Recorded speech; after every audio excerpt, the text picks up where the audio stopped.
to make it happen, you know, that's where I bring in a lot of sponsors. And if you can look on the back of this. I seen that. I seen the door. I seen hella people on the back of the Yeah. door. Yeah. So you'll see some of the sponsors, and then we kind of like. I know. Parks and Reds. Yeah.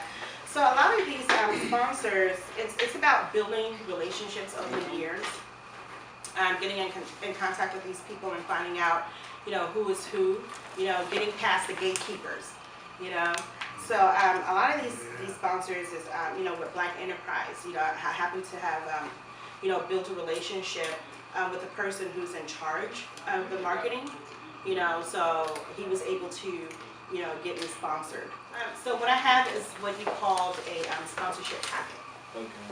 And within that sponsorship packet, you know, I have in there our mission statement, you know, what we're about, what we have to offer them, you know. So a lot of these sponsors want a lot of a media outlet, you know, a way where people can get to know them, you know. So that's what it's all about. So putting that sponsorship packet together entailed a lot of that, you know, saying, okay, so we're going to have, you know, a billboard spot, you know, and we're going to have your logo on that billboard spot, you know.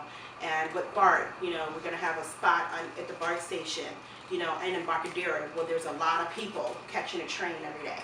And your logo is going to be on that advertisement, you know. So that's what a lot of sponsors want to hear. They want to know how many people are going to get to see their logo, their information, before they can sponsor you. So we had different packets, you know, starting off from like $30,000 all the way down to like $1,000, you know. And then we had it to where, you know, certain artists who wanted to get their information, you know, like in the bags that we give out to everybody that attend the conference, you know, like $75 where they can put like their CD or whatever it is that they want to put in here. You know, so there's a lot of things that you guys can offer, you know, to sponsors to get them, you know. But the main important thing is just building that relationship. So once you do get someone on board to sponsor you, that's not it. You need to write them, you know, at least once a month. Hey, how you doing? What's going on? You know, you guys got anything coming up, or is there anything I can help you guys with?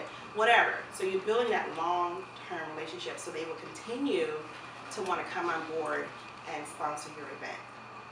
You know, so that your event can continuously grow, because if you're continuously growing and you're showing them that you're growing, then they're going to want to come back.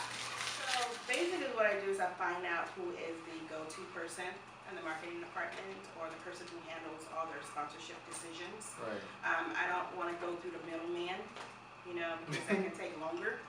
You know, so I want to go to the source itself.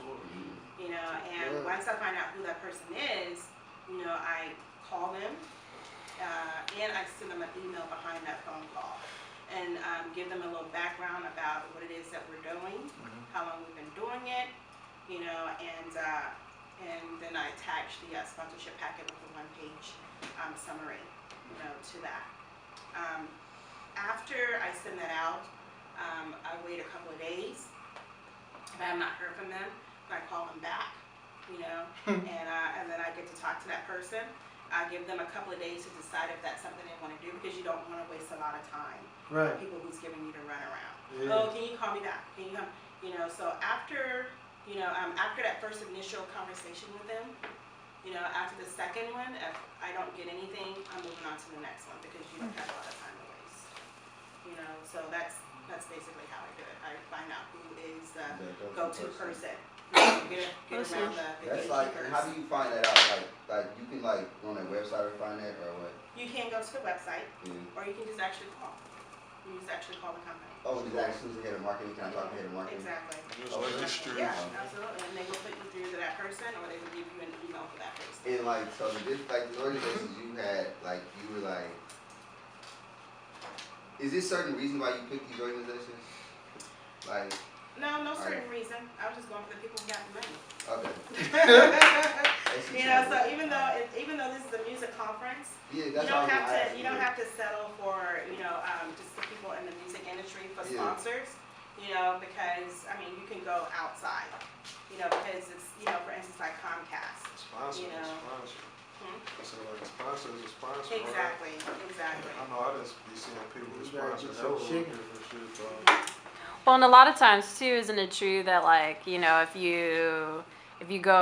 if you're like unique and no one else is like, they don't have any music things, like maybe they're gonna, be quicker to be like, oh yeah, let's consider you. Exactly. Because I even had nonprofit companies come on board as well. Oh, cool. So yeah. This man. It's another form of marketing. I mean, if you Yeah. just want to reach those people, so Yeah. you sponsor that, and you can reach whatever people is part of it. Yeah, exactly.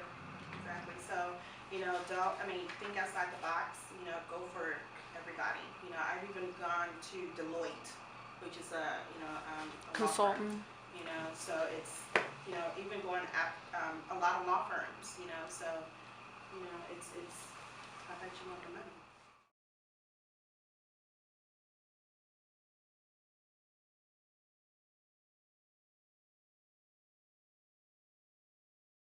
PeaceTones.